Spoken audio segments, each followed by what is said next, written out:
So let's start in Washington. Plenty going on in that city. We'll get to the other big news out of there shortly. But the United States and China have put pen to paper on a highly anticipated initial trade deal that will roll back some tariffs and boost Beijing's purchases of American goods and services as well. Our Seung-jae has our top story. In a huge step toward ending the 18-month-long trade war between the world's two biggest economies, the U.S. and China have finally signed a Phase 1 trade agreement.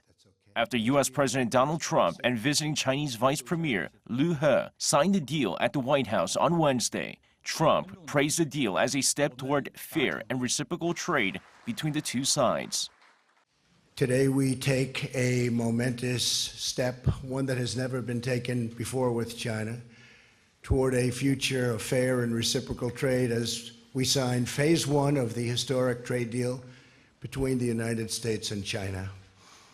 Together we are righting the wrongs of the past and delivering a future of economic justice and security for American workers, farmers, and families. According to the wording of the deal, it calls for China to submit an action plan to strengthen intellectual property protection within 30 days of the deal taking effect. Other major takeaways include a provision that says China will increase its purchase of U.S. manufacturing, energy, and agricultural goods and services by at least $200 billion over 2 years. In exchange, the Trump administration agreed to scrap tariffs initially set to take effect last month and agreed to cut duties on $120 billion in products to 7.5%. Still, the U.S. will leave tariffs on another $250 billion of Chinese products until a Phase 2 deal is signed. But we're going to be starting Phase 2 as soon as this kicks in. We'll be starting Phase 2.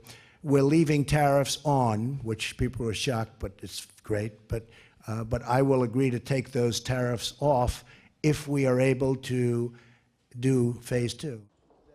According to President Trump, with more tariff relief projected for Beijing in Phase 2, there's a big incentive for China to get back to the negotiating table as soon as possible and agree to the additional issues that are still unresolved.